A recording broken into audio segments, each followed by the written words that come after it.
मेरे पास एक matrix A है और मैंने मैट्रिक्स ए के कोरस्पॉन्डिंग सिमिलर मैट्रिक्स फाइंड करनी है।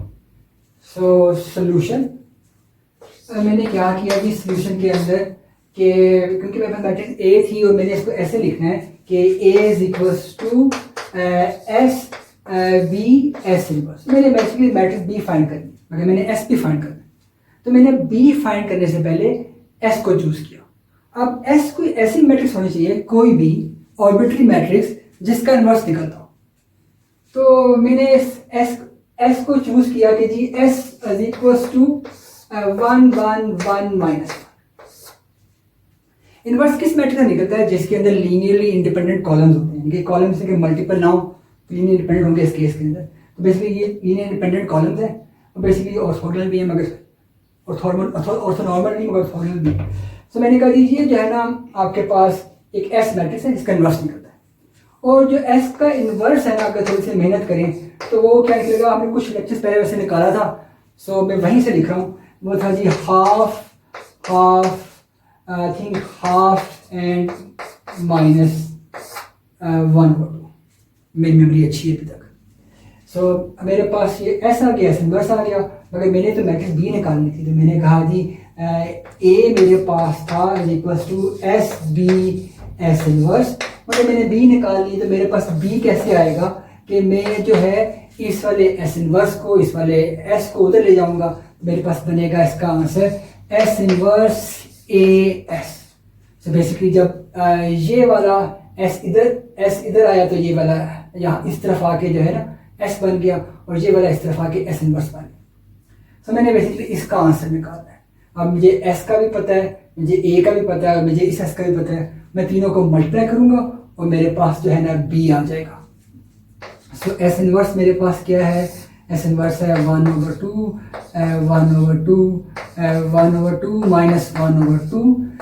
ए मेरे पास है 2 3 0 2 और एस मेरे पास है 1 1 1 माइनस 1। और जो इसको मल्टीप्लाई करके आंसर आएगा वो मैं आप पे छोड़ता हूँ। तो आपने मल्टीप्लाई करके इसका आंसर निकालना है, वो बेसिकली जो है ना बी बन जाएगा। मगर इम्पोर्टेंट बात ये है कि मैंने इतना लंबा मेथड किया है, इसमें कुछ ट्रिक्स भी हैं। मिसाल के तौर पे एक ट्रिक्स ये है कि अगर मेरे पास ये वाली मैट्रिक्स डिफेक्टिव ना हो, इस केस में बेसिकली डिफेक्टिव मैट्रिक्स है और हमने प्रूव किया है, हमने शो किया है पिछली एग्जांपल के अंदर कि डिफेक्टिव मैट्रिक्स है। इसके अंदर जो डिफेक्ट काउंट है वो 1 का है। अगर मेरे डिफेक्टिव मैट्रिक्स ना हो तो मैं डायगोनलाइज भी कर सकता हूँ। जब मैं डायगोनलाइज करूँगा तो जो मेरे पास लैम्डा आएगा वो भी तो जो है जो मेरे पास लैम्डा आएगा वो भी तो सिमिलर मैट्रिक्स है। So basically A is similar to the lambda matrix जो दरमियान वाली डायगोनल मैट्रिक्स थी।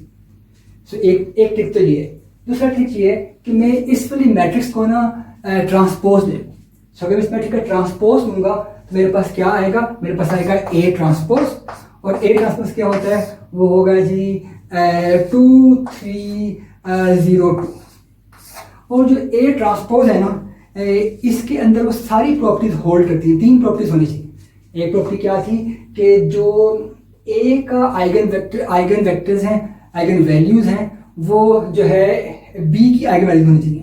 इस केस में हमारे पास में बी है वो ए ट्रांसपोज ले रही है और ट्रांसपोज लेने से आइगन वैल्यूज चेंज नहीं होती हैं। तो जो ए की आइगन वैल्यूज हैं वही बी की आइगन वैल्यूज हैं। दूसरी हमारे पास शर्त ये थी कि जो ए का डायगोनल है, जो ए का डिटर्मिनेंट है वो बी का भी डिटर्मिनेंट है और ट्रांसपोज लेने से डिटर्मिनेंट भी चेंज नहीं होता है। तीसरी ये थी कि जो ए का ट्रेस है वो बी का भी ट्रेस हो और ट्रांसपोज लेने से ट्रेस भी चेंज नहीं होता है। सो बेसिकली अगर मैं ट्रांसपोज ले लूँ तो मैं फिर भी सिमिलर मैट्रिक्स निकाल सकता हूँ। तो हर मैट्रिक्स जो है वो अपने ट्रांसपोज से सिमिलर होती है, ठीक है ना। तो इस तरह के कुछ ट्रिक्स हमारे पास हैं मगर हमने लॉन्ग मेथड भी कर लिया है और ट्रिक्स मेथड भी कर लिया। सो अब एक और एग्जाम्पल करते हैं। सो मेरे पास एग्जाम्पल है। इस एग्जाम्पल मेरे पास ए और बी 2 मैट्रिसेस गिवन है और मुझे ये कहा गया है कि क्या ए और बी जो हैं वो सिमिलर मैट्रिसेस हैं कि नहीं है। सो इसके हल करने के बहुत तरीके कार हैं। एक तरीका तो ये है कि मैं बेसिकली ये रिलेशनशिप यूज़ करूँ कि A is equals to S B S inverse और मैट्रिक्स एस निकालने की कोशिश करूँ। अगर ये मेथड जो है काफ़ी लेंथी है तो ये मेथड हम नहीं कर रहे। हम इसलिए ये करेंगे कि जो 3 मेन की प्रॉपर्टीज़ हैं ए और बी की हम वो चेक करेंगे। अगर तीनों प्रॉपर्टीज़ हैं तो हम कहेंगे कि सफिशेंट टू से कि ए और बी और सिमिलर मैट्रिसेस हैं। तीन प्रॉपर्टीज़ कौन कौन सी हैं? वो ये है कि जी एक प्रॉपर्टी है कि इनकी सेम आइगन वैल्यूज़ होनी चाहिए। तो सोल्यूशन हमारे पास क्या है? हमने पहले चेक करना है कि इनकी आइगन वैल्यू सेम है कि नहीं है। तो हमारे पास क्या होना चाहिए कि जी सेम आइगन वैल्यूज।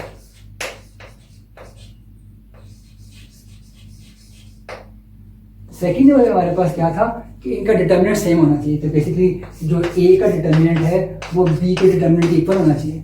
और थर्ड क्या था कि जो ट्रेस है ए का वो बी के ट्रेस के इक्वल होना चाहिए। सो अगर ये तीन प्रॉपर्टीज हमारी फुलफिल करती हैं तो हम कहेंगे कि ये सिमिलर मैट्रिसेस हैं। So let's start. सो हमें पहले देखना है कि इनकी आइगन वैल्यूज क्या हैं। तो हमने उसके लिए जो है ना अपना ट्राइंगल वाला रूल इस्तेमाल किया, क्योंकि ये भी ऊपर ट्राइंगल है, ये भी ऊपर ट्राइंगल है। तो इसकी आइगन वैल्यूज क्या आएंगी हमारे पास? ए की हमारे पास आइगन वैल्यू आएगी lambda 1 is equal to 1 and lambda 2 is equal to 2। और बी की भी आइगन वैल्यू यही आएंगी कि जी लैम्डा 1 इसके मैं इसको कह देता हूँ लैम्डा 1 इज इक्वल टू 1, या इसको भी कह दूँ तो लैम्डा 1 इज इक्वल टू 2 भी कह दूँ और लैम्डा 2 इज इक्वल टू 1 भी कह दूँ, तो फिर भी कोई फर्क नहीं पड़ता क्योंकि दोनों की आइगन वैल्यू सेम है। सो बेसिकली जो है प्रॉपर्टी नंबर 1 मैंने वेरीफाई कर दिया। अब मैंने क्या करना है, मैंने प्रॉपर्टी नंबर 2 जो है ना उसको मैंने जो है वेरीफाई करना है। प्रॉपर्टी नंबर 2 कहती है कि डिटर्मिनेंट सेम होना चाहिए। तो हम ए का डिटर्मिनेंट निकालते हैं। डिटर्मिनेंट क्या था? This time this minus this time this. तो इसका आंसर क्या आया? 1 टाइम्स 2 का आंसर आया 2 माइनस 0। सो ए का डिटर्मिनेंट मेरे पास आ रहा है 2 माइनस 0, तो इसका आंसर क्या आता है? 2। सो अब बी का डिटर्मिनेंट निकालते हैं। डिटर्मिनेंट वंस अगेन क्या था? This time this minus this time this. B का डिटर्मिनेंट क्या आ रहा है? वो भी आ रहा है 2 माइनस 0 और इसका आंसर भी 2 आ रहा है। तो डिटर्मिनेंट भी दोनों के सेम है। हमारे पास दूसरी प्रॉपर्टी भी हमारे पास जो है फुलफिल हो गई है। अब हम थर्ड प्रॉपर्टी देखते हैं। थर्ड प्रॉपर्टी क्या है? ट्रेस। और ट्रेस क्या होता है? वो होता है जो है डायगोनल की एंट्रीज का सम। सो जो ए ट्रेस ऑफ ए है वो मेरे पास क्या आ रहा है? वो आ रहा है 1 प्लस 2 इज इक्वल टू 3। और ट्रेस ऑफ जो बी है वो मेरे पास क्या आ रहा है? वो है 2 plus 1 is equal to 3। So basically trace की प्रॉपर्टी भी जो है ना फुलफिल हो गई है। और हम यहाँ पे कहते हैं कि क्योंकि तीनों प्रॉपर्टीज फुलफिल हो गई हैं इसका मतलब है कि ए और बी जो है ना वो सिमिलर मैट्रिसेस है। अगर तीनों के में से कोई सी एक प्रॉपर्टी फुलफिल ना होती तो हम कहते सिमिलर मैट्रिसेस नहीं है। तीनों प्रॉपर्टीज का फुलफिल होना जरूरी है। सो हमने यहाँ पे कह दिया कि A and B are similar.